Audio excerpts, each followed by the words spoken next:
It's really lovely to see you all.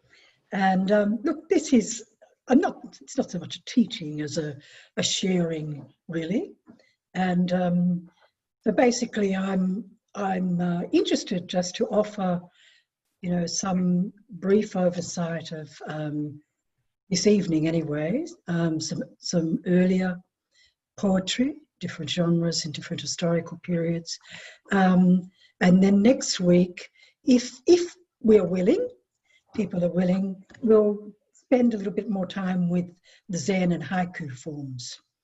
But so this will be an overview tonight. And I'm actually going to use a slide presentation, because I think this is the most effective way, really, that we can see the poems, rather than you just having to really concentrate on my voice and for an hour, which is quite difficult. So as Bronwyn said, you know, if you want to interject, I mean, if there's something that you want to say to me, what does that really mean? Or no, I don't agree with that. Then I don't mind if you do that. Or you know, there are a couple of periods during the slides when there's a slide come up that says breathe, and this will just be an opportunity to stop for a minute and gather some breath, and also if anyone has any particular comment or question. But as I said, 10 minutes at the end at least, so we can just have a bigger conversation if people are interested to do that. So I might just switch over to the slide, and now I have to push share screen. Yes. Okay.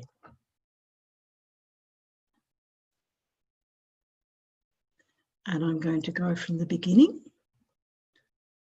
Now that should do that. Ah, okay. Can everyone see the slide? Everyone has that up now? Anyone doesn't? Okay.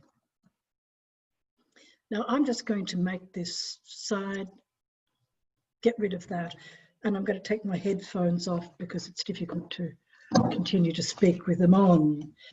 So if you're going to speak to me, maybe just, maybe Bronwyn can alert me to that. Okay, so I just wanted to orient the session today in terms of poetry generally, and in the poetic form, just to say that a poem is a poet's heart and mind finding her or his voice. It pays close attention, a generous attention, to the things of the world, to the feelings in our hearts, to the struggles of existence, and to the life of the mind. And poetry is a living language. Buddhism is also a living language. But in the case of poetry, it is felt and experienced as presence often, rather than just heard as language. It's often can be experienced through the energetic body, and it connects us with ideas, images, symbols, metaphors. A living language is experienced before it is fully known or understood. So we receive it in a way as a whole body, and then, you know, we may from there unpack it and give meaning to it. So starting at the very beginning with Sakyamuni Buddha, and I just wanted to say that traditionally most Buddhist sutras have some poetry, some verse, and this is known as gatha in the Pali. And this is very, very good reason, because the Buddhist teachings, of course, were not written down initially. There was no written language at that time. So the teachings were recited and passed on through verbal recitation, and they were recited over and over and over, basically to reiterate the meaning. And also, this is a mnemonic device of reciting to help commit to memory. And the earliest extant discourses that we have are in verse. So this is hardly surprising. So the Jatakas are an example of a very early form of verse poetry. And these are a large collection of morality tales. And the Buddha recounts his past lives, which in the Jataka tales, really, it's more folk tale than literal accounts. And some of them are very entertaining, and often they will present Buddha in a past life, you know, sometimes as an animal, as a human, and they usually offer a creative problem-solving solution to a difficulty. So this is a poem from Sakyamuni Buddha himself. Whoever has tasted the sweetness of solitude and tranquility becomes free from fear and sin while drinking the sweetness of the truth. The sight of the noble is good. To live with them is always joyful. And this is from the Dhammapada. The Jataka tales, as I've spoken of. So the Dhammapada, we just have a look at a couple of verses from the Dhammapada. So the Dhammapada is an anthology that is part of the Pali Canon, the early Buddhist canon, and still is the authoritative canon of the Theravada tradition. And this Dhammapada collection is located in the Khuddaka Nikaya in the Pali Canon. And this is said to contain the essence of the Buddha's teachings. So let's just have a look at a couple of them. They're written originally in Pali, and so Pali is the first written language that we have. Whether there was a written text before that is unknown, but what we have now as the earliest is the Pali. So this one, through the round of many births I roamed. And so this is the Buddha speaking again, and this is the Buddha speaking after he has attained Nirvana. So after his long period of seeking a practice and living as a holy one, he came to the Bodhi tree and he sat under the Bodhi tree. And on the seventh day, he saw the Venus star and his mind opened. And so this is a poem that he is his expression of that awakening. Through the round of many births I have roamed, without reward, without rest, seeking the house builder. And the house builder in this case, house refers to self or selfhood, and the builder is the craving, the tanha, that keeps us this lifetime after lifetime of returning. So he says, through the round of many births I roamed without reward, without rest, seeking the house builder. Painful is birth, again and again. House builder, you're seen. You will not build a house again. All your rafters are broken. The ridge poles destroyed. Gone to the unformed. The mind has come to the end of craving. And you can feel the great relief in that verse after all of the lifetimes of seeking and finding no respite to finally come to this great awakening. Another verse from the Dhammapada: there is no flood like desire, there is no possession like hatred, there is no net like delusion, and no river like craving. The wise, having clearly understood this, delight in awareness and find joy in the knowledge of the noble ones.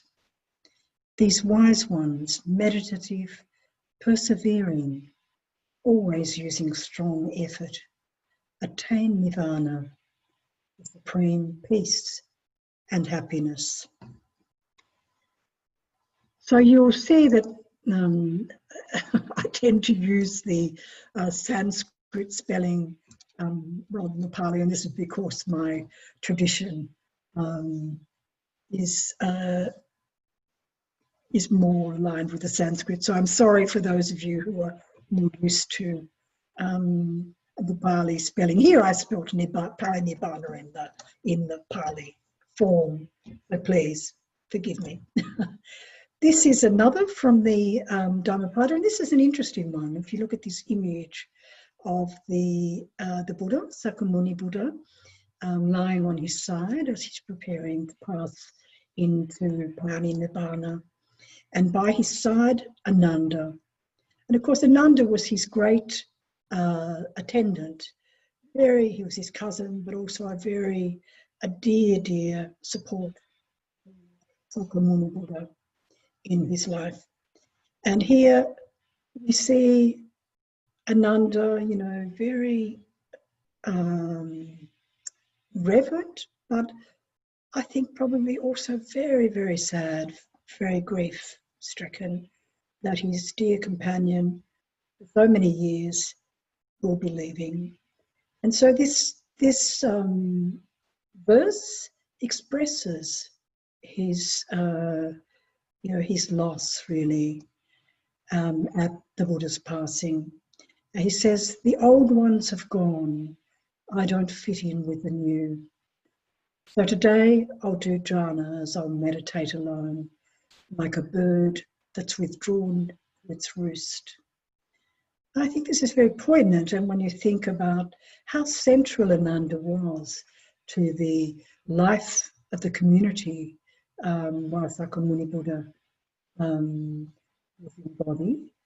And of course, when the Buddha passed into Nibbana, Mahakasyapa became the main figure in the Arahant community, and so I guess Ananda was, you know, left a little bit forlorn, at least in that initial period, as he expresses in this verse. I think poetry has a very remarkable way of expressing the heart, the deeper feelings in a brief but very direct way.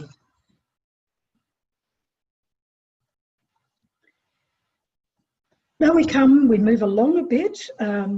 So although this isn't so far, this is the verse of the Teres. The Teres are the elder bhikkhuni, the nuns who were ordained by Sakyamuni Buddha, and so they left their home. And this was actually, you know, it was not an easy thing for women to do in that time.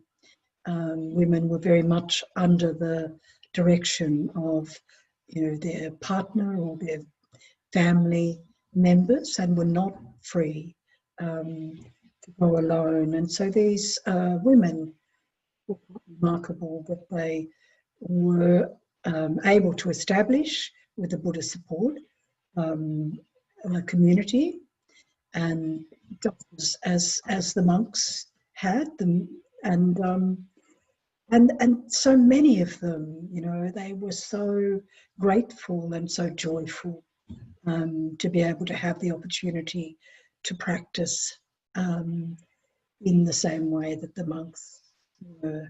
So this is a couple of the early verse. Gata, of course, as I've mentioned before, means verse. And as I said, Teri actually means elder. And this Teri is the female elder, and we'll come shortly to Tera Gata, which is the verse of the elder monks.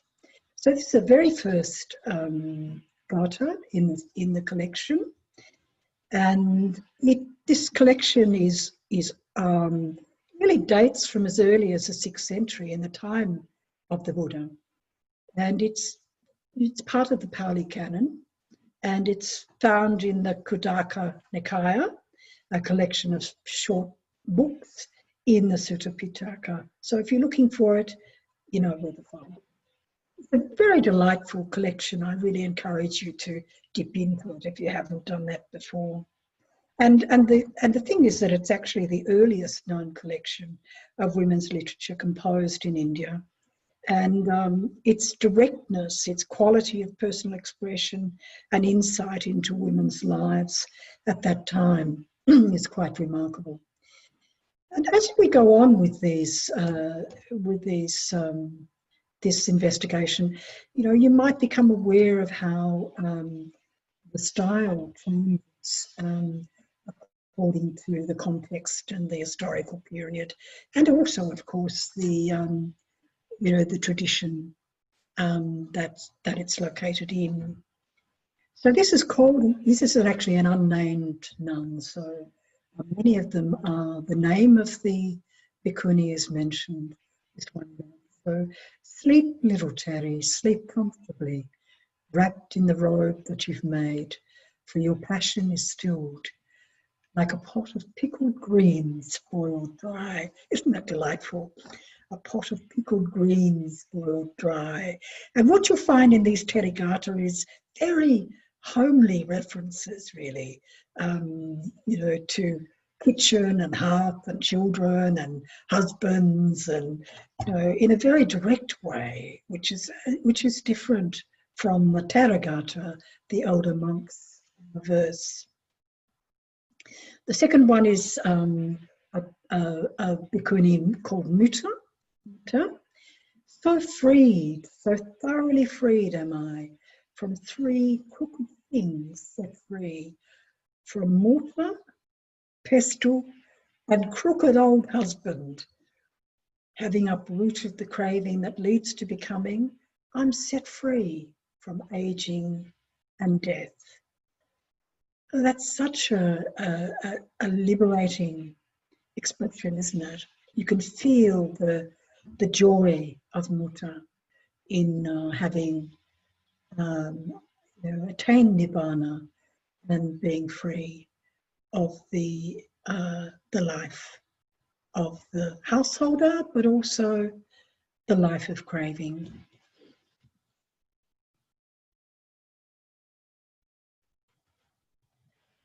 This is the Therigatha Bhikkhu, Therigatha of the Bhikkhus, and this is a monk, Nanda, saying, I used my mind unwisely.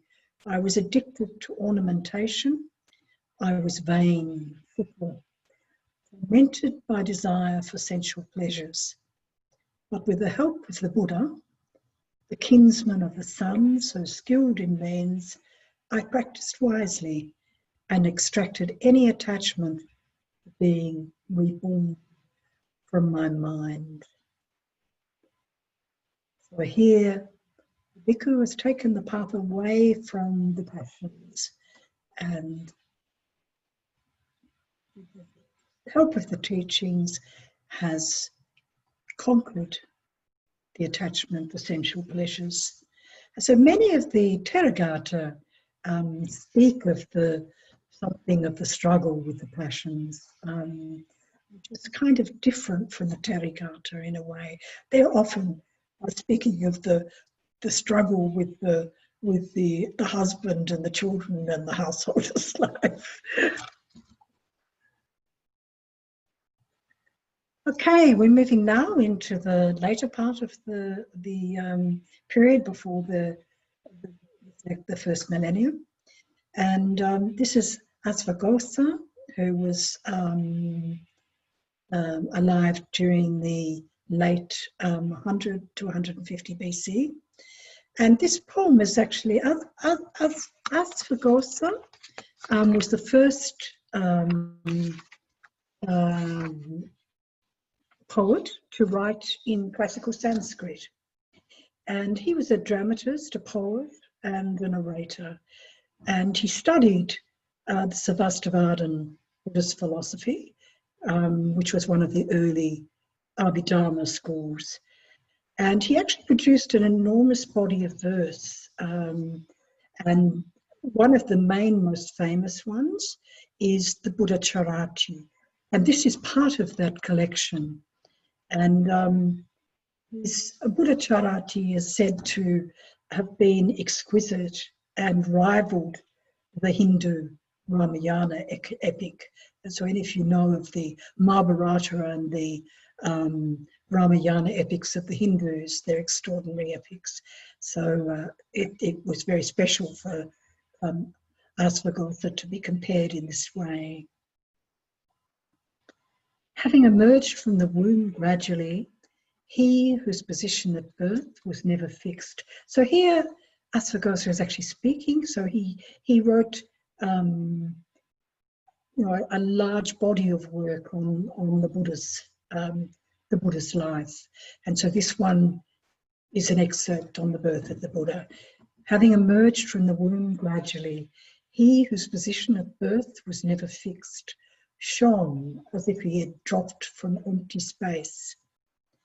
Again, as one whose self had been developed over many eons, he was born with integral awareness and not in a wrong position. With brightness he shone, and with constancy, like a newly risen sun inundating the earth.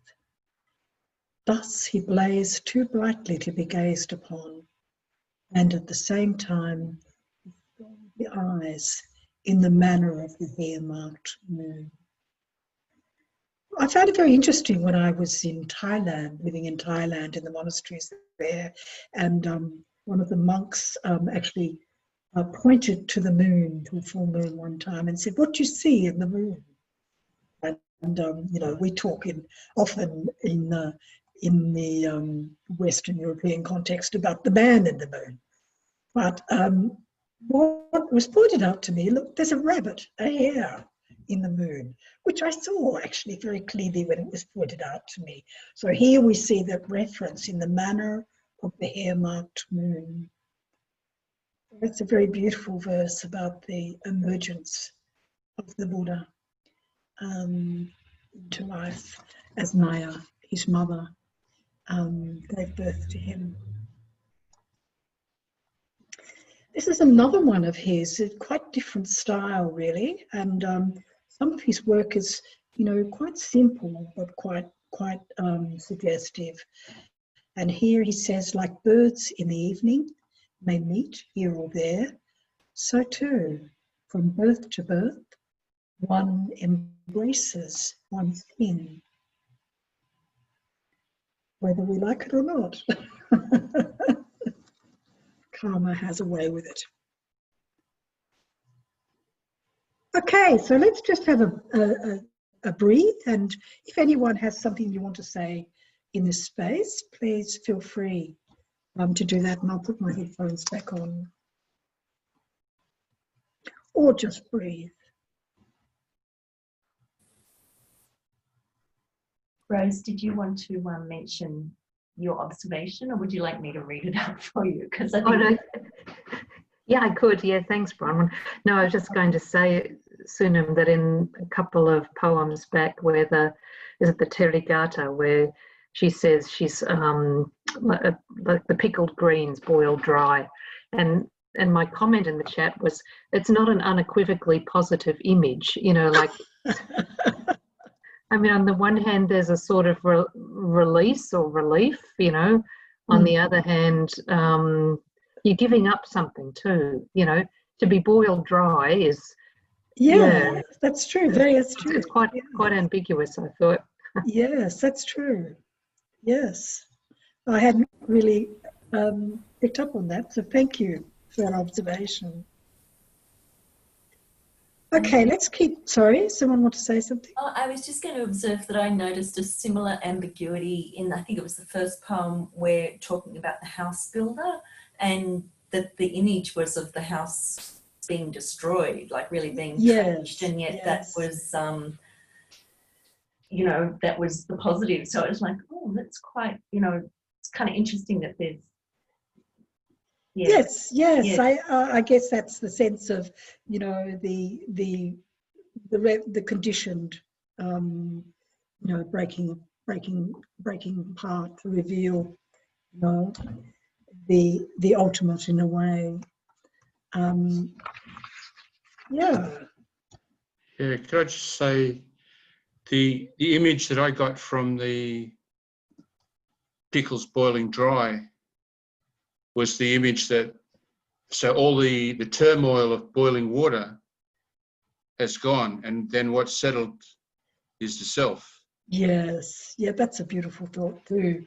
I think that I love the Terracotta because there is a wryness, there is a real humour, there is a real earthy truth, and you know, you can feel that. And I don't know whether that's something, you know, because I'm a woman, I feel that more directly, but I'd be interested to, you know, to hear from people later if you know of this, if you've read of these verses.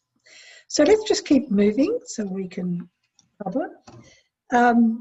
So now we're moving into a slightly different period. We're moving into, this is about the first century of the Common Era.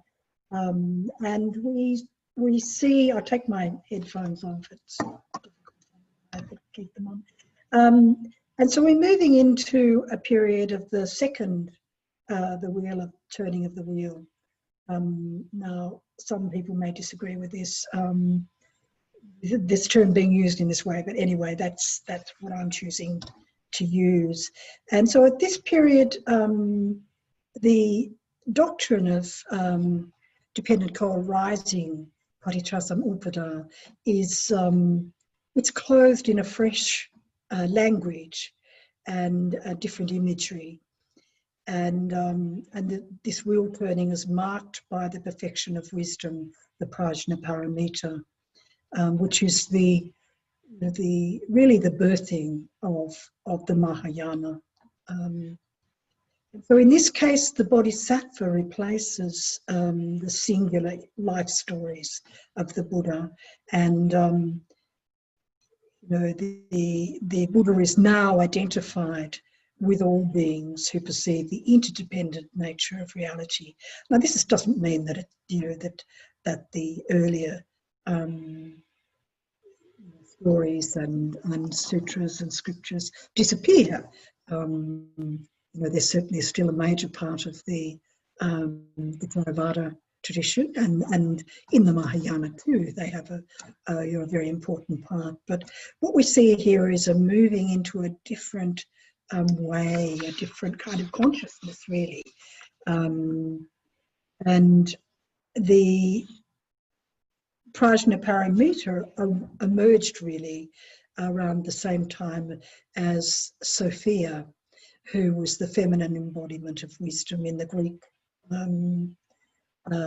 epics. And so, you know, here we see that potentially, you know, there's a merging and an exchange and interdependence really of influences, even beyond the Buddhist boundaries, really, as we see right through the historical progression of Buddhism, that influences from other and preceding wisdom paths and faith paths also take on a countenance within the Buddhist story.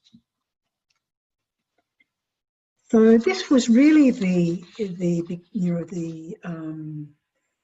embodiment of the feminine, and the breaking down of the dichotomies, the binaries, earth, sky, flesh, spirit, etc., and the feminine appearing, you know, in a motherly aspect as mother of all Buddhas, you know, feminine appearing in light and space as a truly a universal figure. And so this verse here, whenever I hear the edgeless sound in the deep night, oh mother, I find you again. This is, I find so beautiful, really, and it's so, there's such a primordial feel about it. It's like reaching back, you know, to the beginning of time. Whenever I hear the edgeless sound in the deep night, oh Mother, I find you again. By the Prajnaparamita perfection of wisdom, Buddhas and world teachers, compassionate are your sons. You, O Blessed One, are grandmother of all beings. He who sees you is liberated, and he who does not see you is also liberated. So again, you know, this language of the feminine coming into the this is a more contemporary one. I thought I would just put it in. It's because I think it's also very, very wonderful, clear light, deep space. The Buddhas in the world systems in 10 directions bring to mind this perfection of wisdom, their mother. The saviours of the world who were in the past and also are now in their 10 directions have issued from her, and so will the future ones be. She is the one who shows this world for what it is. She is the genitrix, the mother of the Buddhas.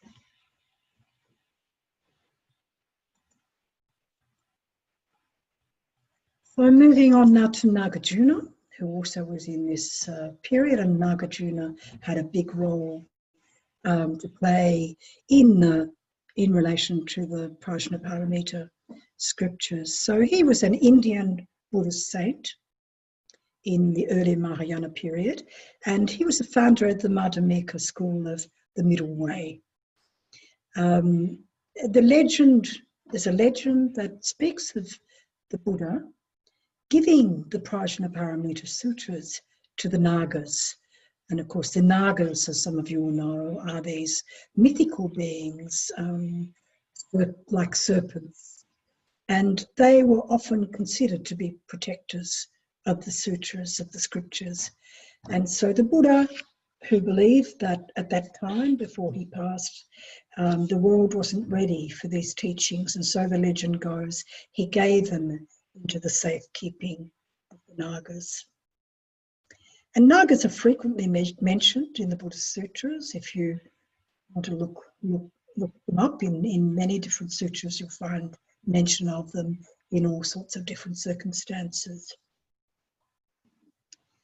So a few centuries after the scriptures were given to the Nagas by the Buddha, the Nagas befriended the philosopher who came to be known as Nagarjuna. And so they gave him the sutras. And so these early Prajnaparamita sutras were really from about the 1st century BC. And Nagarjuna, developed the philosophy around the Prajnaparamita sutras. This is a very large body of sutras in the Mahayana collection. And you may know of the Heart Sutra, which is also, we say, at the core of these sutras, really the shortest sutra, but the most profound, and in a way holds the core of these teachings. So Nagarjuna, he was a very wise master, and he's known really for revealing the distinction between the conventional truth, the Samrita Satya, and ultimate truth, the Paramata Satya. And so his how he describes the ultimate truth is everything is emptiness, sunyata, and empty of essence and emptiness, empty of emptiness itself. So everything is emptiness, empty of essence and empty of emptiness itself. And so those of you who know the Heart Sutra, you'll know that this is really the core of the Heart Sutra's teaching. So this is his verse, which describes this in a poetic way. The Dharma direction of the Buddhas is grounded in two truths: conventional truth and ultimate truth. Those who do not know the distinction between these two truths do not know how it is in the profound depths of the Buddha's teaching. Without relying on the conventional finger, the ultimate is not communicated. Without realizing the ultimate, moon, nirvana is not attained. Now, some of you will pick up that code for finger and moon, and this is a very common expression in the Chan Zen tradition. We talk about when something can't be explained through speech and words. So we talk about, the scriptures pointing, like finger pointing to the moon. So this is where that expression came from Nagarjuna in the 2nd, 3rd century. The Dharma direction of the Buddhas is grounded in two truths: conventional truth and truth. Those who do not know the distinction between these two truths do not know how it is in the profound depths of the Buddha's teaching. Without relying on the conventional, the ultimate is not communicated. Without realizing the ultimate, nirvana is not attained. Okay, moving along, we have Haribhata from 5th century, and he lived in the Kashmir region, and he composed verse in the Jatakamala style, and his verse really recounted the life story of Sakyamuni Buddha. And this is a verse that relates to the time of Buddha attaining awakening, or Sakyamuni Gautama attaining awakening. And you see this posture where his right hand is pointing to the earth. And so, as I'm sure most of you know, on attaining awakening, he called on the earth to be witness to this.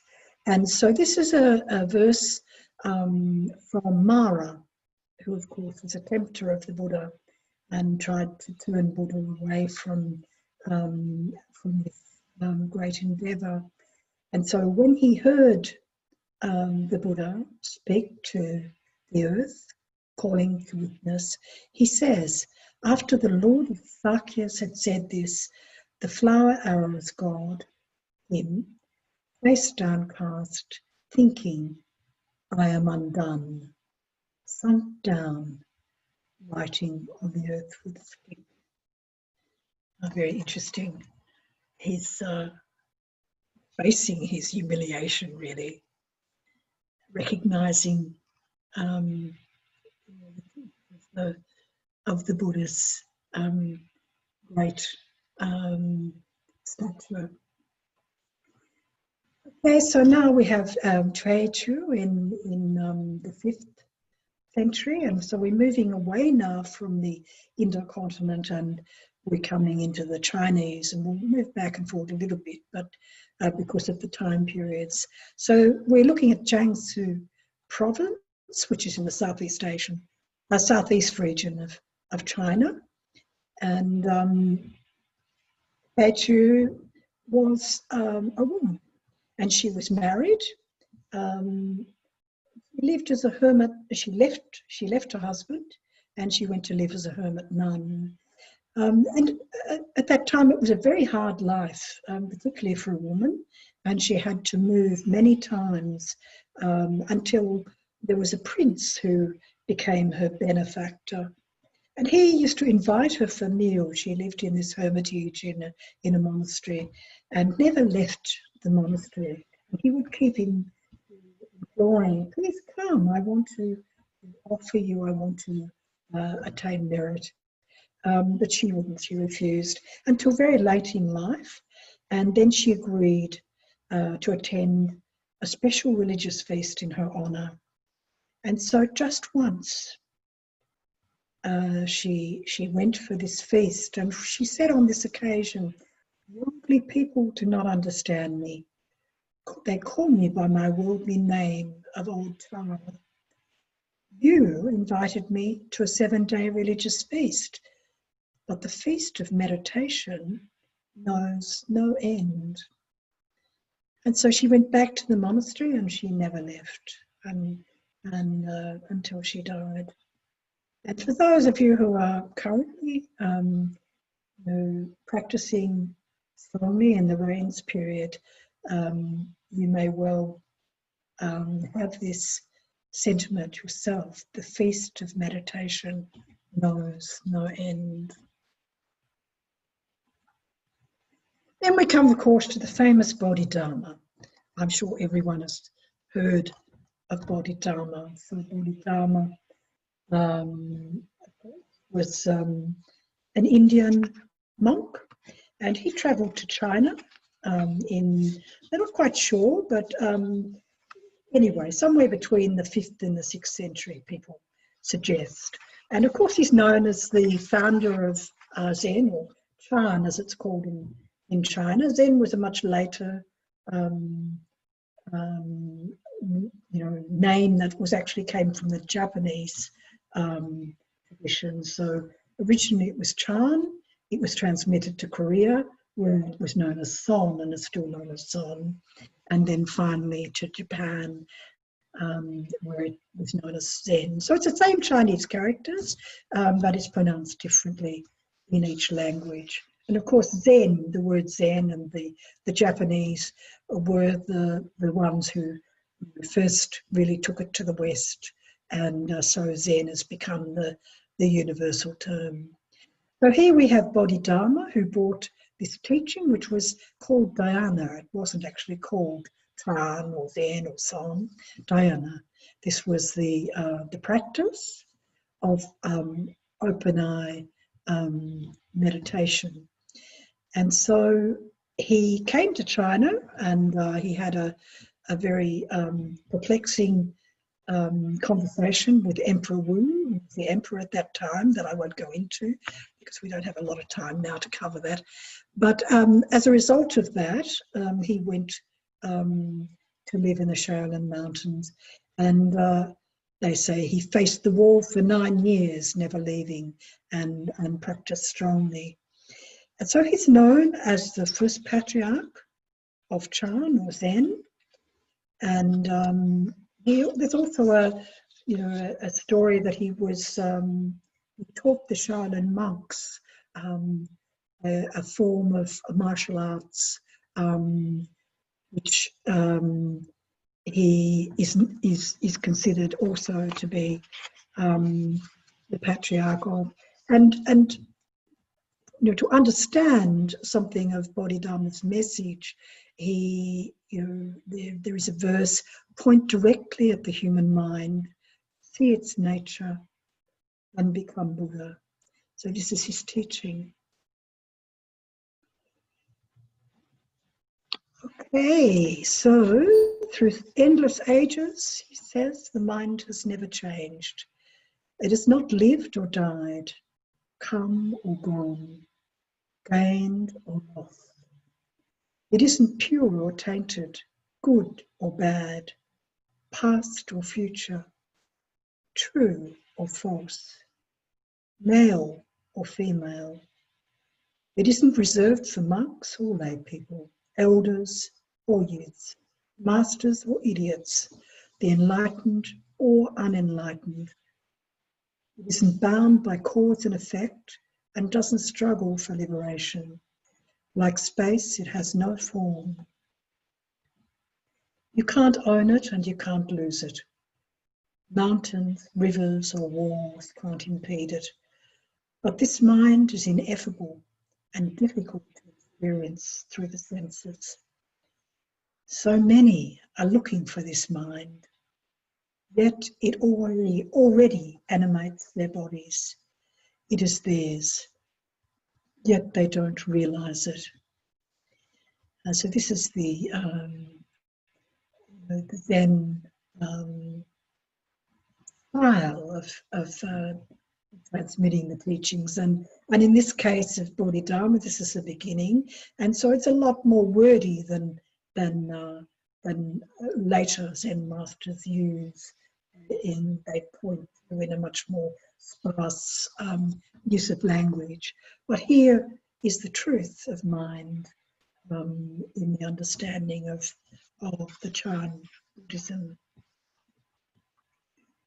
So those of us, and I'm actually I come through that tradition. So in a sense, Bodhidharma is the beginner of the lineage that we all come through.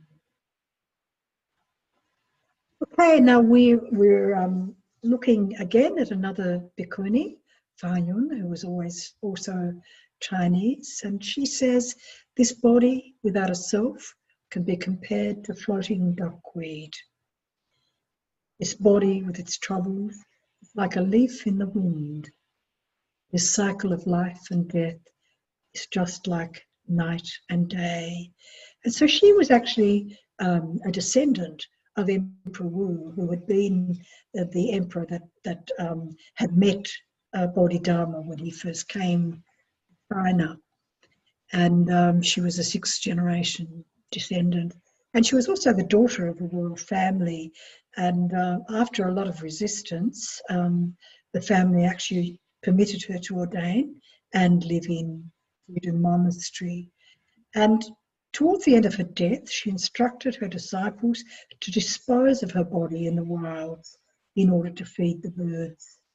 But unfortunately, her family denied her that, and she was eventually buried in the royal tomb.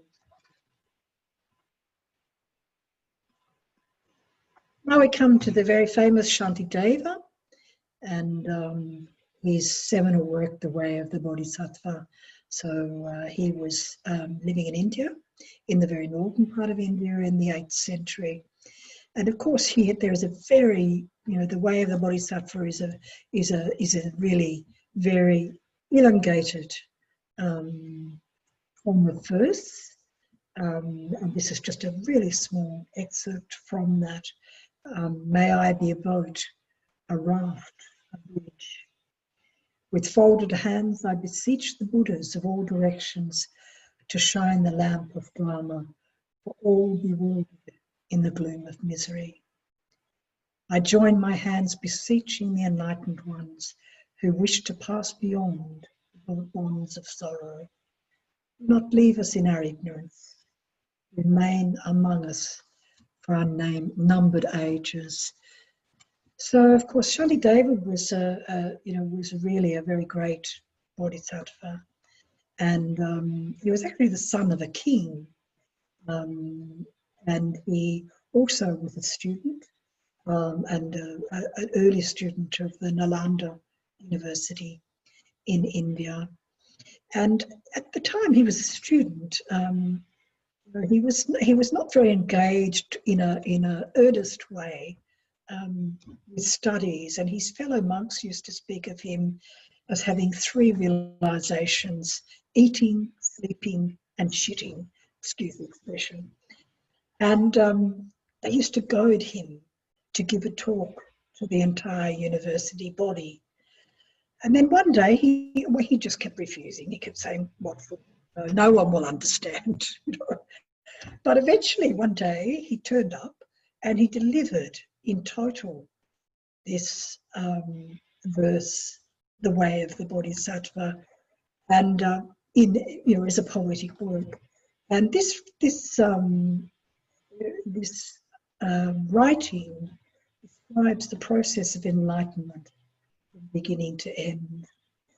And you may know of a book that is published under the it's under the title of A Flash of Lightning in the Dark of Night. And this is basically the way of the Bodhisattva recorded with an introduction and commentary by His Holiness the Dalai Lama. So it's a very beautiful work and is a very inspiring work in terms of the Bodhisattva path.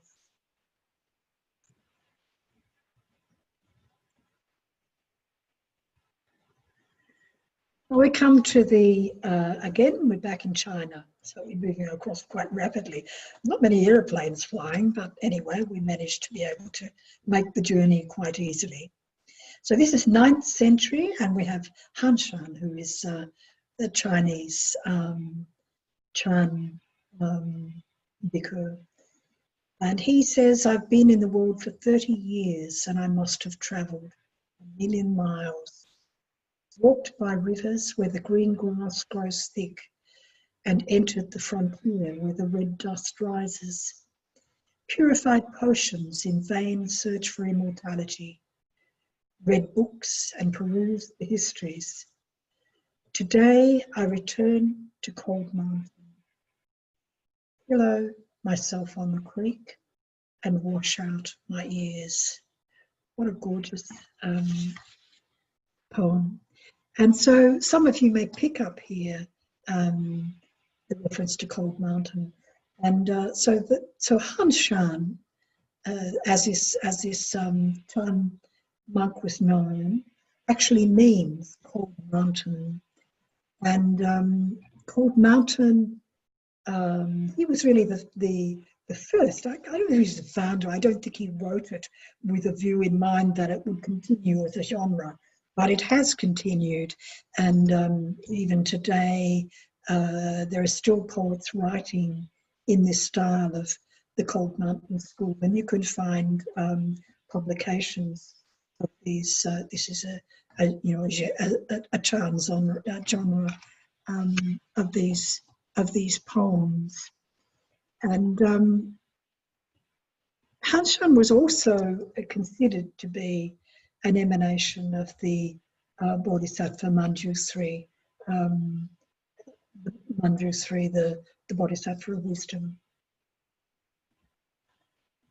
So he lived as a recluse for most of his monk life in the remote Tantian Mountains region, and he used to travel, roam, as many of them did in that period, and he would write poems on bamboo, on wood, on stones, on the cliff faces, and still there are remnants of his verse in the Cold Mountain, in the Tantian area. Now we come to another very famous figure, particularly in the Tibetan Mahayana school, Sunim Milarepa, and some of you may know of, it's gone completely from my mind, the Bhikkhuni in Canada, who's written enormous works. Anyway, it's her lineage. A terrible, isn't it? I can't remember at this moment, but I'm sure someone will tell me in the break. So Milarepa was a 11th century poet and saint, and he was he really achieved greatness in his life. He was very ordinary, really, but he through sheer force of effort, and faith, and perseverance, he overcame the greatest obstacles on the spiritual path and achieved enlightenment in a single lifetime. And so this in the Tibetan path of enlightenment, to achieve enlightenment in one lifetime is very unusual. So he was also a yogi, and he attained several siddhis in this lifetime, and siddhis are the kind of the special powers, including things like levitation and being able to sit in the snow for many hours, these kinds of things. But he was mostly, in his lifetime, he just wandered in the mountains and taught the Dharma. And he used to spontaneously compose songs, and there's a whole body of his songs contained in the publication Songs of Milarepa. And these are woven into a narrative about his victories over supernatural forces in the remote Himalayan mountains and caves where he meditated, and of encounters with his students. So this is one of a part of his verse. In horror of death, I took to the mountains. Again and again, I meditated on the uncertainty of the hour of death, capturing the fortress of the deathless, unending nature of mind. Now all fear of death is done and over. Deep in the wild mountains is a strange marketplace where you can trade the hassle and the noise of everyday life for eternal life. Wow, makes you want to go back to the mountains. So that's Milarepa. Okay, so let's just take a moment's break and breathe. And if anyone has some comment or question, please.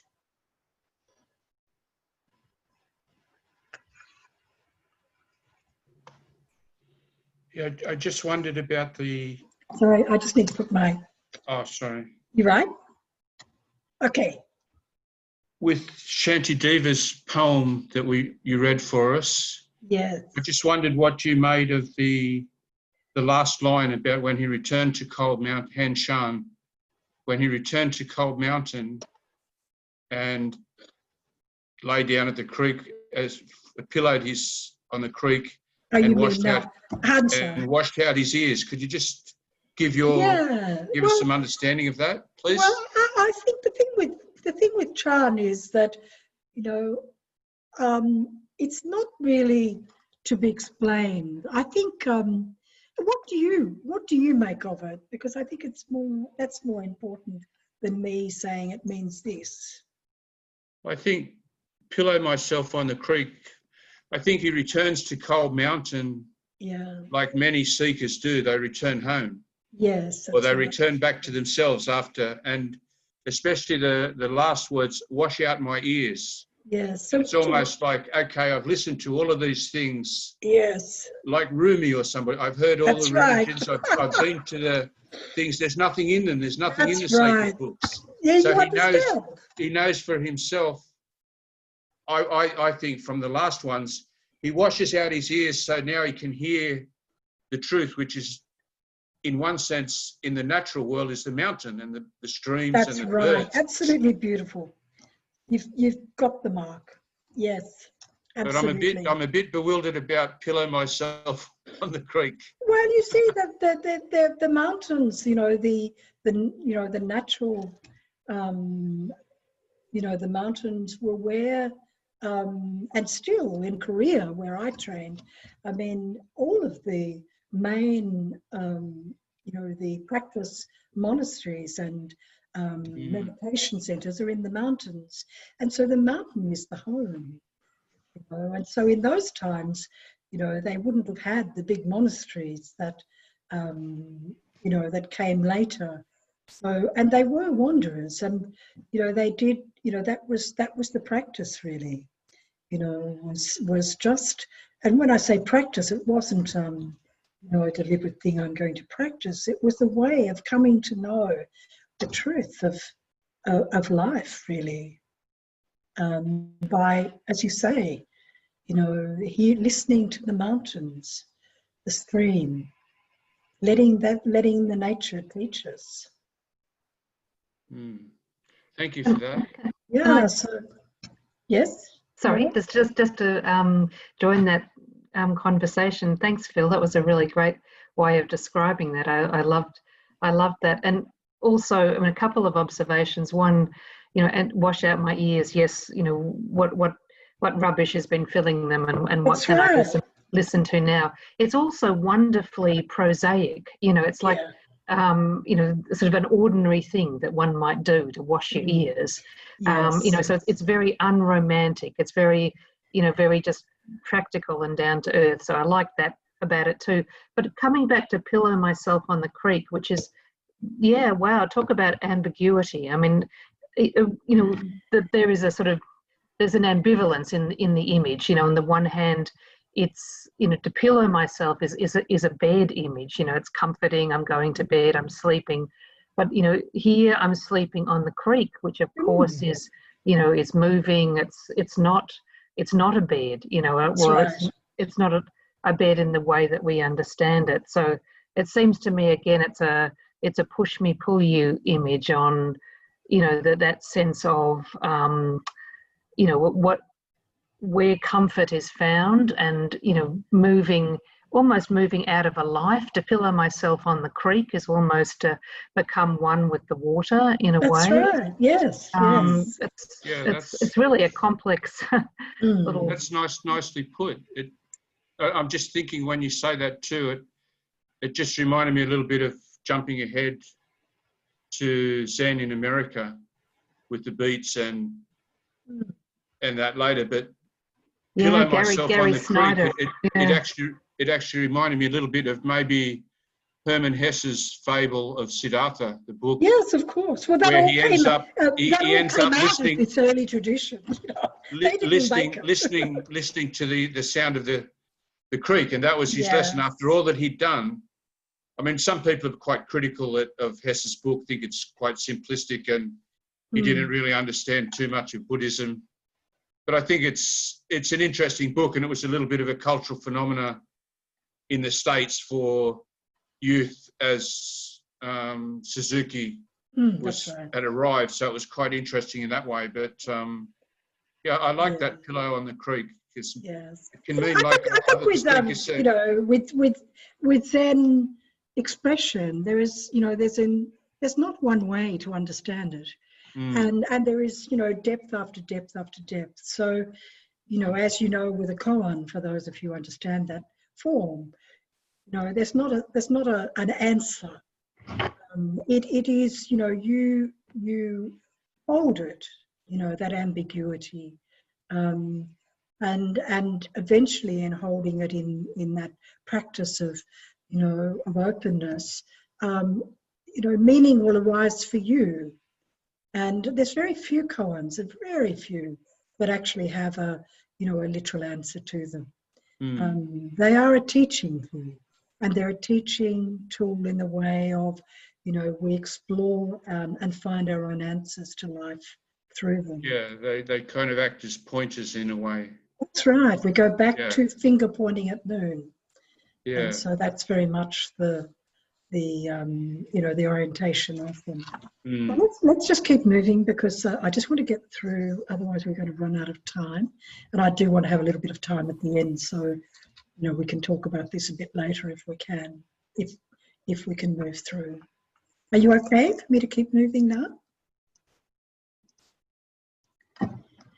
Okay, so looking at we're moving to Japan now, and this is the medieval period in Japan, and so this is an unknown author, and this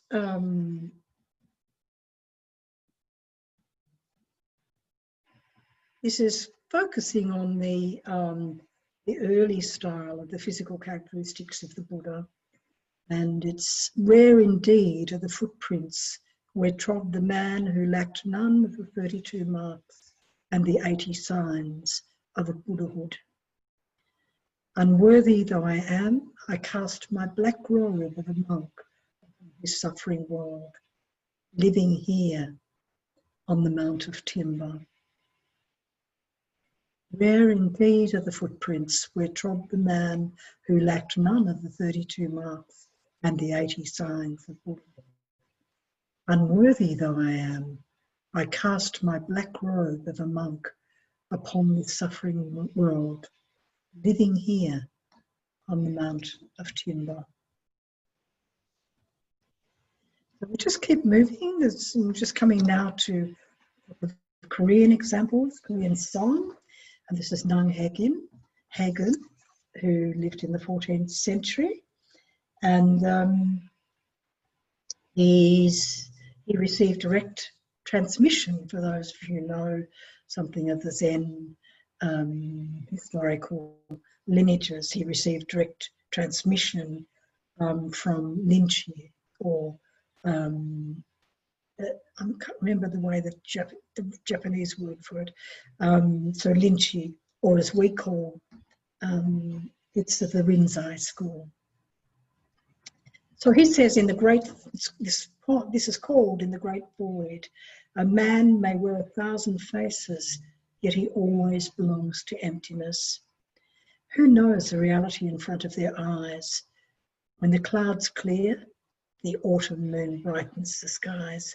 This is a very classic form of Zen poetry, and I don't have time now to point to all the elements of it, but perhaps next time we can unpack this a little bit in the style of this type of poetry. And another one from the Korean song tradition, this is a bit later, it's called Farewell. Light from the moon of a clear mind swallows up the world. When mind and light are both forgotten, what is this? Light from the moon of a clear mind swallows up the world. When mind and light are both forgotten, what is this? Again, another classic. And of course, what is this is actually the core practice of Korean song, which is my practice. And so the primary practice in the Korean song tradition is what's called hwadu. And this hwadu is one question that can be unpacked, as they say, many questions, but it comes down to imoko, or igoshi myoshi, which means, what is this? And so here Hamwa is expressing this: when everything is gone, when the moon disappears, when the world is swallowed up, when mind and light are also disappeared, what is this that the mind still experiences?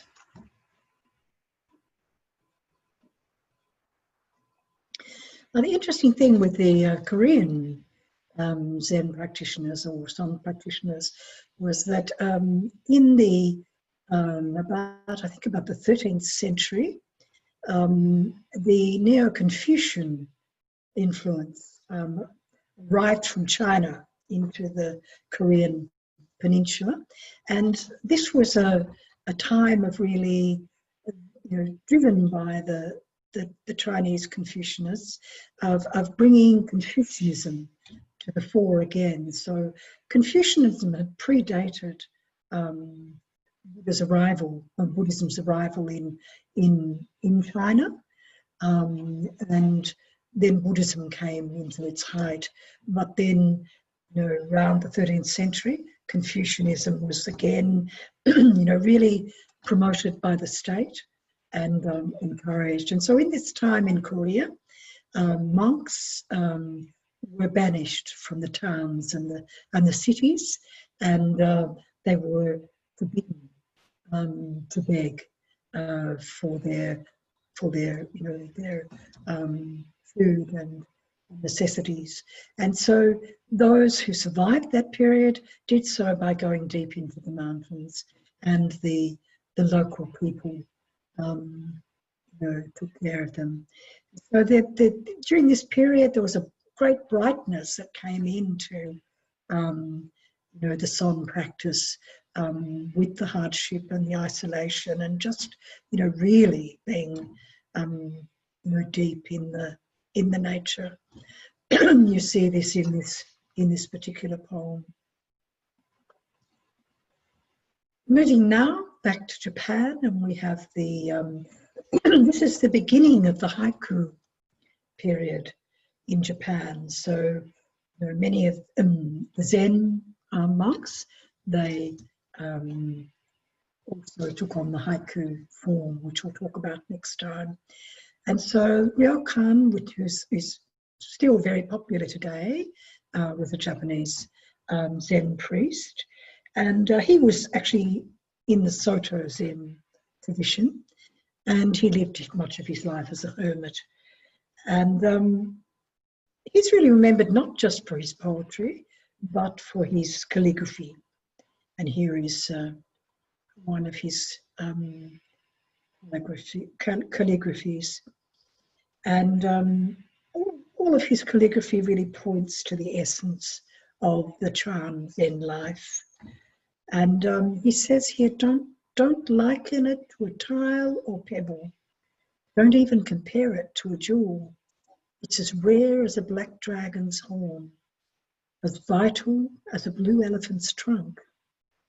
It supports the Dharma talk on an autumn evening, keeps me company as I sleep on a spring afternoon. Although useless for dusting, it purifies the heart of the way. So some of you may know what he's referring to here. But this language of black dragon's horn and blue elephant's trunk is also a Zen language that comes to the fore, in this later period of Zen. What is it? Maybe we can talk about that later. This is another one of Ryokan Tagore's old man's bent body like a snow-laden stalk of bamboo. Farewell. I will jump onto a lotus leaf.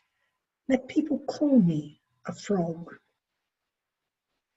Old man's bent body like a snow-laden stalk of bamboo. Farewell. I will jump onto a lotus leaf. Let people call me a frog. And so those of you who can join us next week for haiku, you'll learn more about the relationship of frogs to the haiku genre. Basho, of course, is known really here also as of the Japanese tradition, and he was known as the most famous poet in the Edo period in Japan. And he is actually recognized as the greatest master of haiku, even today. And he's actually famous for a form of haiku mixed with prose, known as the narrow road to the deep north. And I'm sure many of you have heard of that expression, because actually I think it was Tim Flannery, or Richard Flannery actually, I think, who published a book a few years ago, which was a wonderful book on the journey that he took, I think, along one of the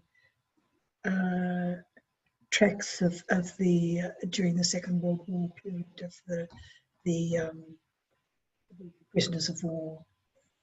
So he called that also the narrow road to the deep north.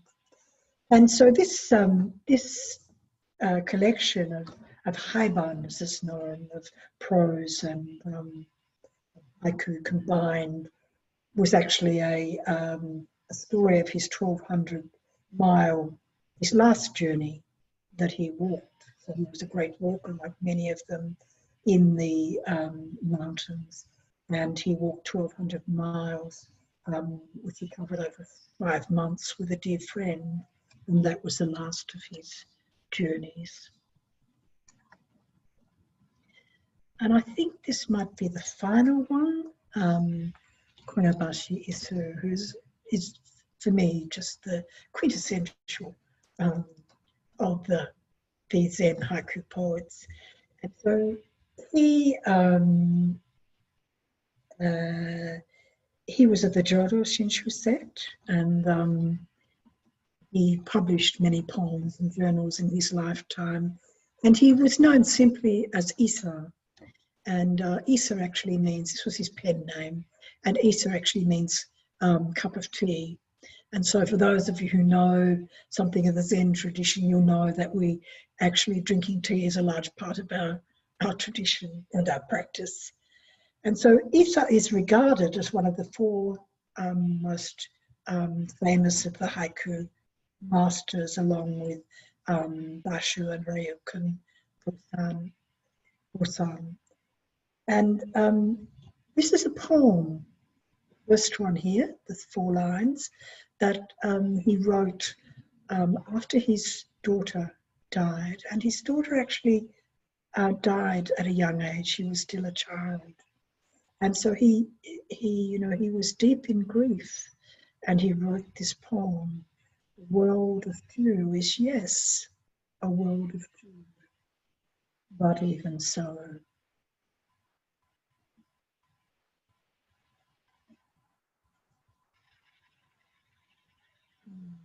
To me, that contains so much, but poignant, but deep.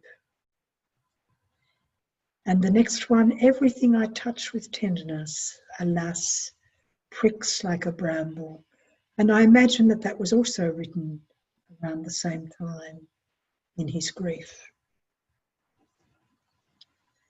So now we've come really to the end of this presentation, and the puzzle, the primacy and pleasure of poetry, I like to say, and the next week, if you care to join me, we'll be looking at haiku. And haiku is a particular form, which we'll talk about, and it's a form that it's a cutting through. It juxtaposes images, and it's like a verbal punctuation mark that cuts through as a moment of separation and demonstrates how these two elements, these two juxtaposed elements, are in relationship. So thank you for being kind enough to share that with me tonight, and I hope you've been able to relax and enjoy some of it, and if you haven't, then perhaps you've been able to have a very nice nodding off.